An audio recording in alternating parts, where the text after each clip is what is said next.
witnessed something truly special, utterly remarkable. Macclesfield, magnificent. This is one of the greatest ever upsets in the long, long history of this incredible competition.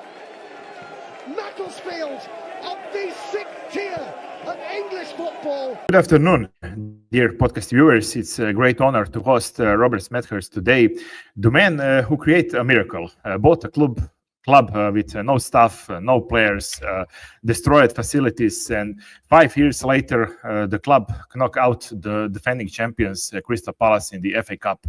Robert, welcome, and thank you very much for your be my guest in the show. Thank you very much. Yeah, I really appreciate having me on your show. Thank you. Have the emotions calmed down after the Crystal Palace now? Dennis, it's been unbelievable. From buying the football club nearly 5 years ago with no team, like you said, the place was run down, it was falling apart. The place had no heart, no soul. The receivers had been in and completely ripped everything out of this football club, and I decided to buy it. Believe it or not, after a crazy few nights out with my friends, the football club came up on a website called Rightmove, and I bought it. And if I'm honest, I can't remember buying it. It was a drunken moment, and I ended up buying it. I ended up trying to find a team. We only had probably about 3-4 months before the season started. So I was rushing around trying to find any players that we could to start the season, and that's what I did. And it's been the most crazy 5 years. We've had 3 promotions, back-to-back promotions, which is incredible. And then obviously we've moved up now to the National League, which is very competitive league. I've built a really good infrastructure to the football club. We've got over 38 teams. We have 650 kids in the academy. We have a school program, an educational program. And then, like you said, we went through to play Crystal Palace in the FA Cup, which is, if not one of the biggest clubs in the Premier League. They were holding titles. We're part-time players. These guys are on 30 million plus, huge wages, and a little club in Macclesfield beat them on the day, which we created FA Cup history here in the UK. It's something that's not been done before for 117 years. It's been absolutely incredible. Yeah, some journalists say that the biggest upset in history of the FA Cup. So you are right when you told that, but I want to say for people in Croatia and all that region, Macclesfield FC is not a small club; it's a big club. He is inherit of Macclesfield Town FC, and he was founded in 19th century. And financial issues and Corona 2020 was problematic for the club, and this club was not exist anymore if Robert don't buy him. And that's right, yeah. So it went under. It was a League Two. It was a big club at the time. It was unfortunately badly run, and it went into receive. But Paul Ince played for Macclesfield also. Paul Ince, the Premier League icon. Paul Ince, yeah, he was a Premier icon at the club, and it was an incredible club. But unfortunately, it went under due to receivership. It was taken over by the banks, and then it was left to ruin, and it ripped the whole town of Macclesfield apart. And that's when I came in and decided to see if I could make a difference. Yeah, I will speak about that a little bit later. I will ask you about the game with Crystal Palace. Oli Glasner put on the field a strong team. Guehi, captain, play on the Macclesfield field. What you are expected before the game? Are you expecting some a loss 2-3-0? It would be okay. And how your expectation before the game against Crystal Palace? Yeah, my expectation before the game was to try and touch the ball. It was. I generally thought it would be maybe 5, 6, 7, 8-0. You're talking about a Premier League giant, title cup holders. I was the first sort of 3 or 4 minutes of the game. We hardly touched the ball, and then suddenly, I don't know what happened, but the players started to play like I've never seen anything like it. It was incredible scenes. There was 5,300 fans there, screaming and shouting throughout the whole game, and when we scored and went 1-0 up just before half time, I generally did think we would just lose, in the second half, quite comfortably. But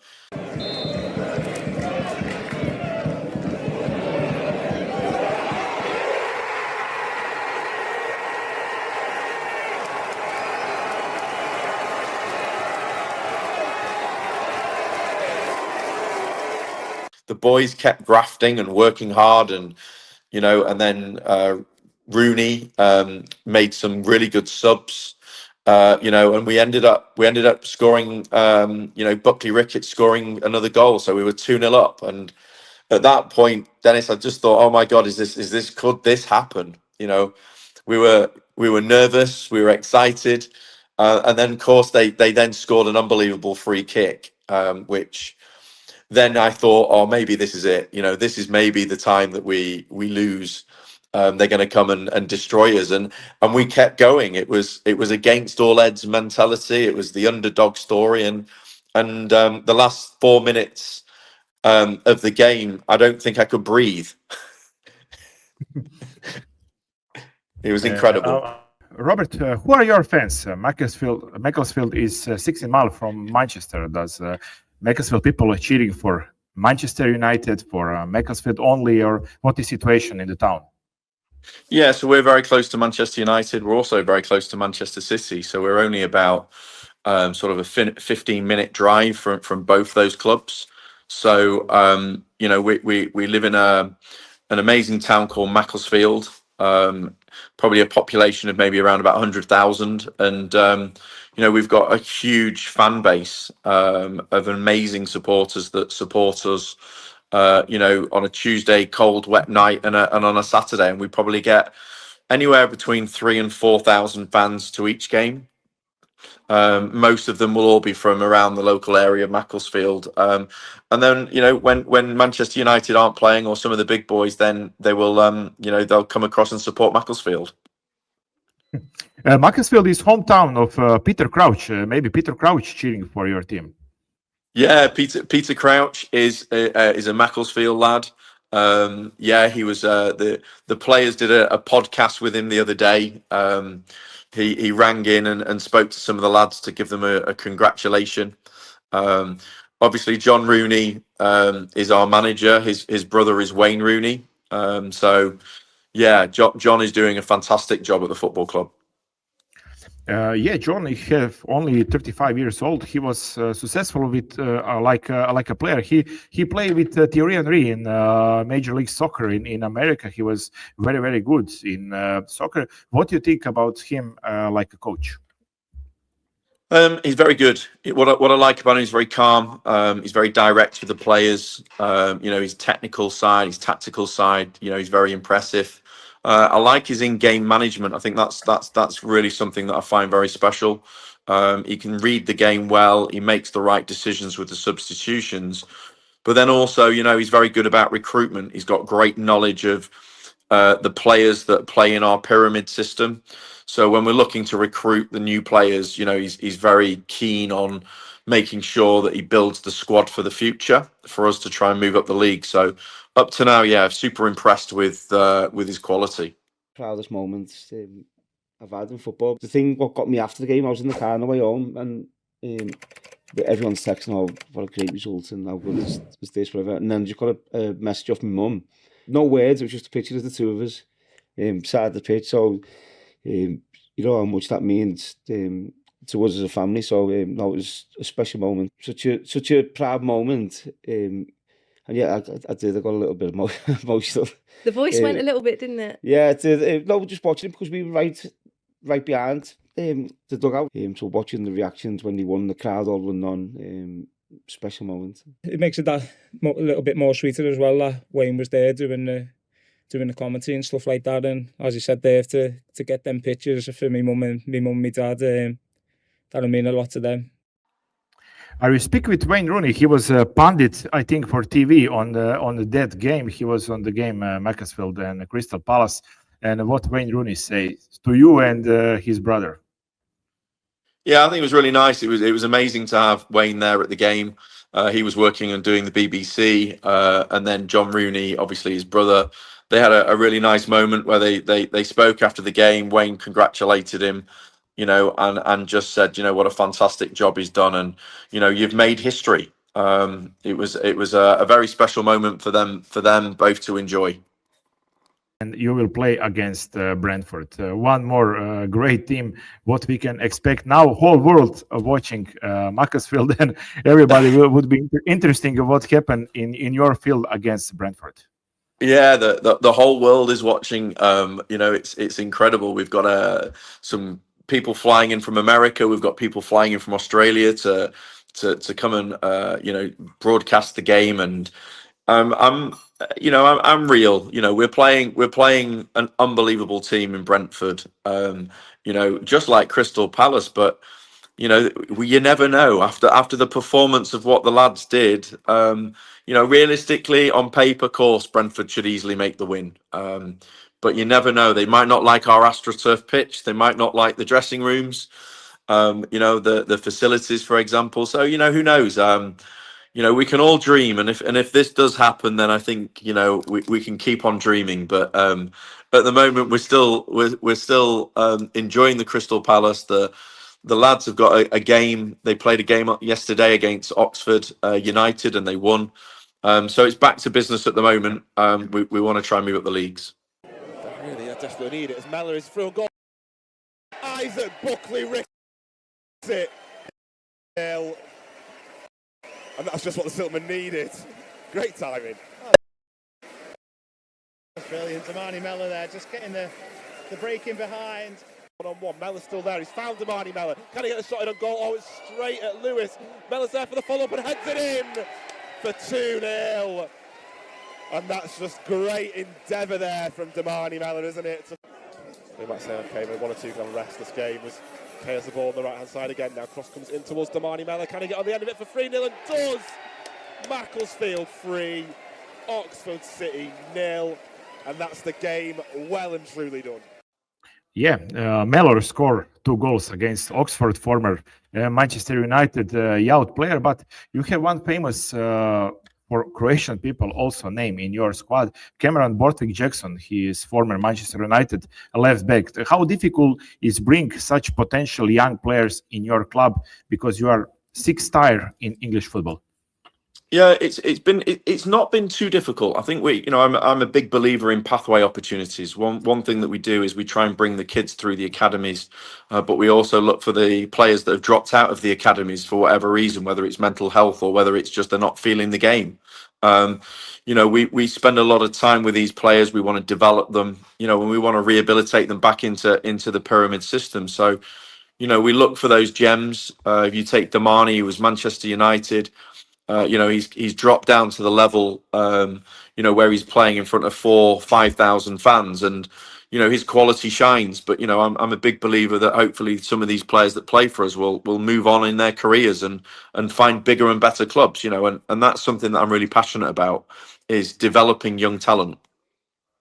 When you step in the club, academy doesn't exist. Now you have many kids in your academy. How difficult this situation was when you start and you create something from the bottom? And how is situation with kids in Macclesfield? Does kids want to go play football, or like here, games and social medias are ruining their football life? No, I agree. I think we've got 600 kids in the academy, 38 teams, from 6s, 7s all the way through. We've got an 18s, and then we also have an international football academy called IFG, where we bring kids from all over the world, to come and train and play professionally. and also get an education as well, where they might want to get a 3-year degree. So we have around about 220 athletes from all over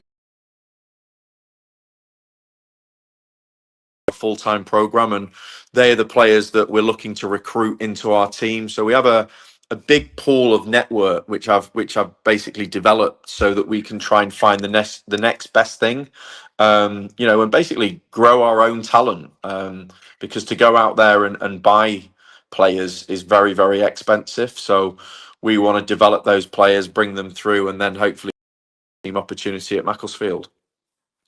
But like you said, social media for the young kids, is a pain. Do you have problems with a budget if you want to go step forward to fifth tier, fourth tier in English football? How is situation with future for your club? Do you need maybe more sponsors, more investors, or you have plans to go in higher levels? Yeah, I think I'm dead realistic. I financially, I've done okay, but to the next levels, we need investors. So we're looking for the right people to come in and hopefully invest in the club, and we're a sustainable club. Not many clubs make money. We break even, which is good. We have around about £1 million budget.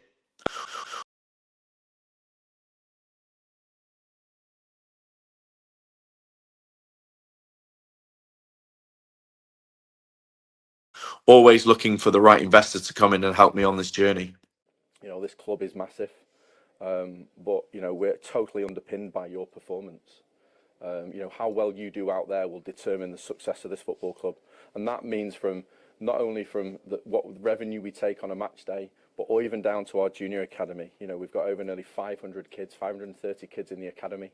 We've got 400 kids in the Savage Foundation, 120 kids in our BTEC. We've got an 18s, we've got a 20. We've got a mass international program. So what we look at is just what your performance is today. Is kind of determining the outcome of how this club is. What is average salary? It varies. Some players lower levels than us that don't earn as much money can be paying anywhere up to £250 to £500 a week. Some might pay £750. Some of our players are on anywhere between £1,000 to £1,500, and then some players are on a week, and some are on around £500. Some are on £250, £300, depending on whether they're what their standard, and also really their positioning as well. If you want to bring in a striker, you've got to pay more money. Midfields are expensive, and it's position based on and obviously on standard as well. So we're our level is anywhere up to £1,000 really, but the next level is a huge jump when you get to the National League. To try and get out of that league and try and win that league, there are clubs now that are they're full time and paying up to £3 million in wages compared to what we're paying now. Who is guilty for your love of the football? How was your sport childhood like? Yeah, but believe it or not, I obviously played football at school. Nothing major. I love the sport. I actually played tennis more. I was a tennis coach for years. I played at sort of county level and professional level here, and then I just sort of do you know what? It wasn't really the fact of me loving the football. It was more that I wanted to rescue a community. The power of football is it brings people together. It brings the love of sport. It also brings families together, communities together. And I think that was my passion. I'd done well. I'd sold my business, and I just really wanted to give back to the local community and build something really special for the fans to love. And we have volunteers at the club. We've got families that have been at that club for generations, and I wanted to make sure that kept going. And I wanted people on a Saturday to turn up at the ground with a big smile on their face and really enjoy being together and having that community spirit. When you go back in your first days with your club, how shocking was step in the club? Facilities was in bad condition. You have no people, and I watched some TV show that you say 4 or 5 weeks before the first game you didn't have a team. Now expelled from the league and having to rebuild from the bottom up. It's not long before reality hits home and it begins to dawn on Rob and Robbie what they've taken on. Got the keys, massive bundle of keys. It probably took me about an hour to get into the club. I started to walk around and obviously receivers had ripped everything out that had any value. The electrics were falling out the roof. Aircon units were broken. Carpet was ripped. It was just, it was like going into something that hadn't been used for 30 years. It was, the place was run down. It was tired. The ground was in such a shocking state. It was the most bonkers thing. He showed me what his plans, his ideas, and I couldn't see it. You're going to do all this in 9 months.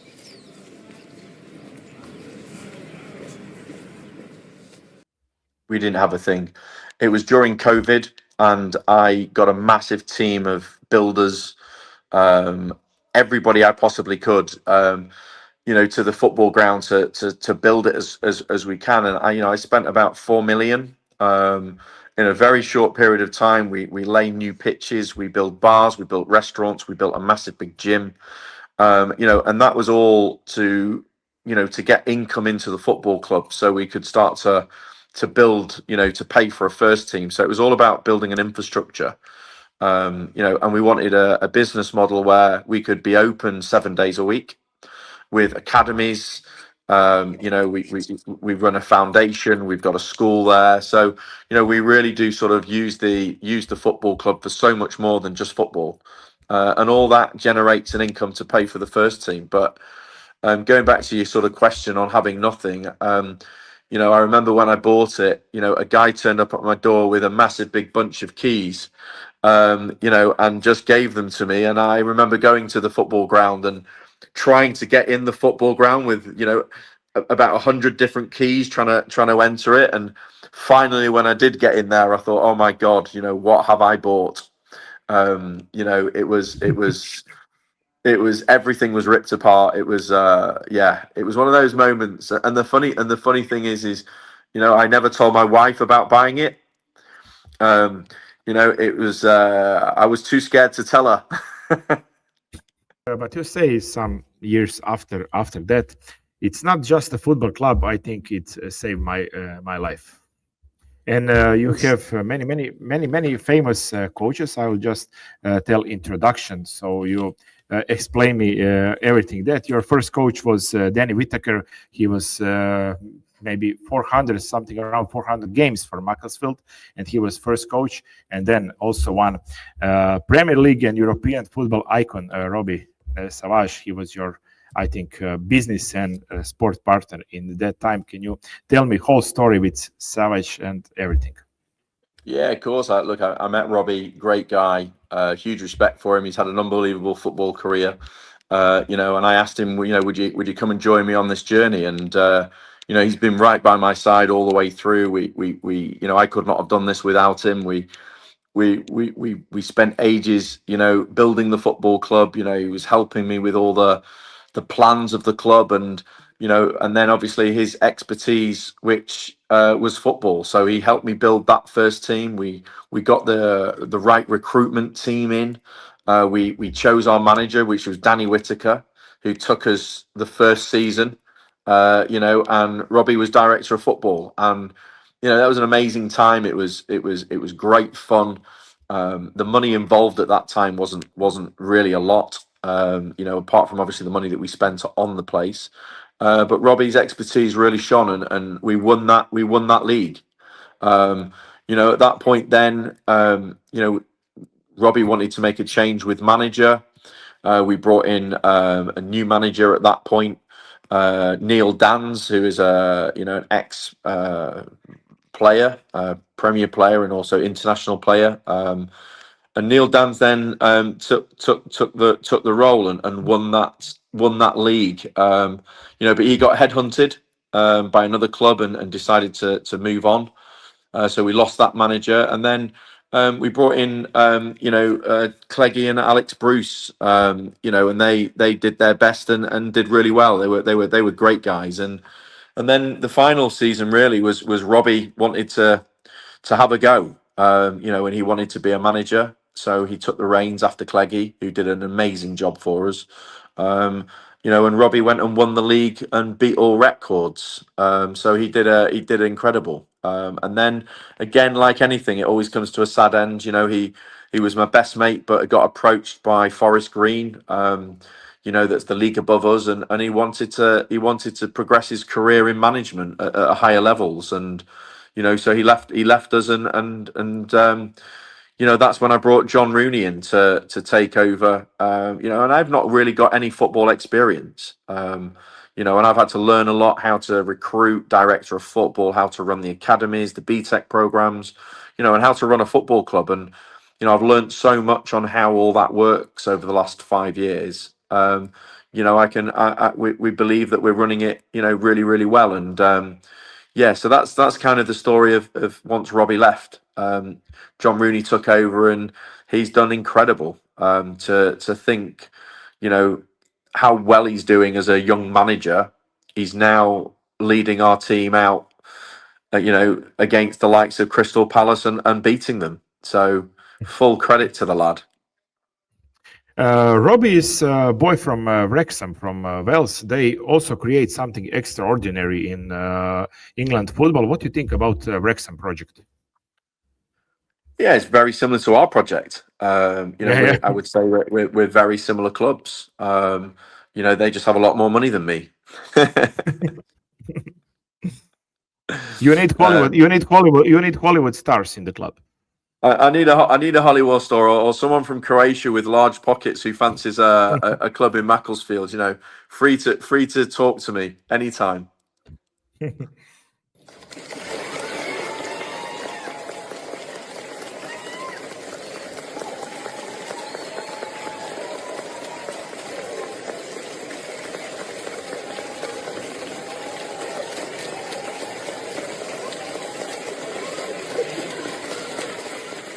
I will ask you about some people who create football heart and mentality in the club. I will ask you about your first person you are employ, Bob, legend of the club. You tell one time he is heart of the club.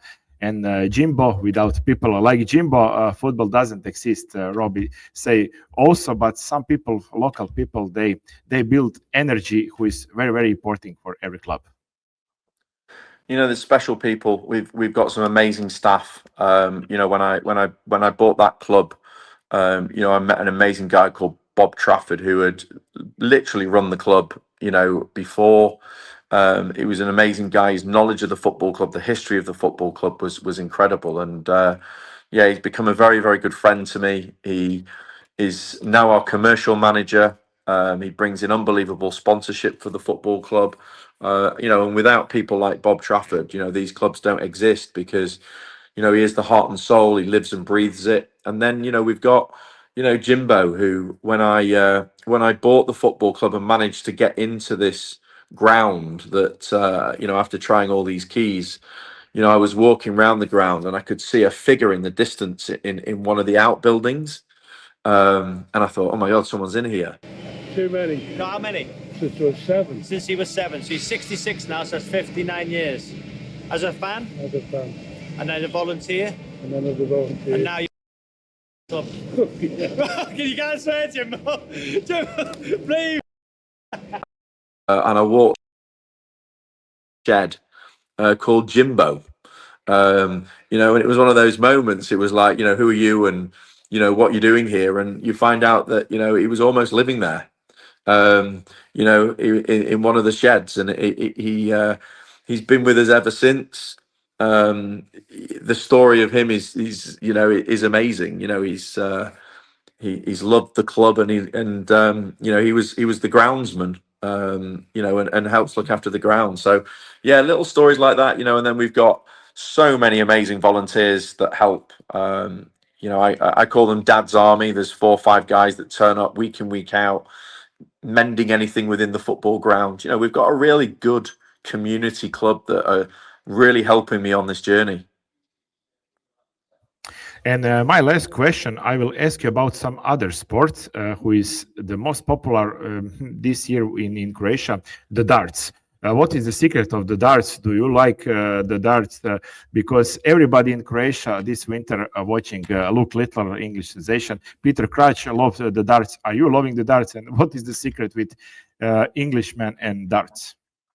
Oh, you're asking the wrong man, but I do love darts. You know, the occasion's great. It's great. It's a great watch. I've been to the darts quite a few times, and it's. Are you been in Ali Pali? Are you been in Ali Pali? Exactly. In Ali Pali, exactly. Yeah, great fun. But as far as darts, you know, my knowledge really is just with football. And what do you think? Do you love Croatian football, maybe, and Croatian national team? We have history against England. You're a great country, and you know, I love the passion. The passion you guys have got is unbelievable for football. Very similar to us, I believe. You know, it's an incredible thing how it all brings everybody together. And we've had a few battles, haven't we? You know, and you've got some great quality players. So yeah, and I'm sure, you know, you guys will do amazing. You know, in the next tournament coming up. Rob, thank you very much for your time and energy for this interview. It was a great honor for me. I want all the best for you, for team, for Coach Rooney, and maybe you create another sensation and 16th February put Brentford down. Thank you very much. I really appreciate your time and interview. Thank you so much.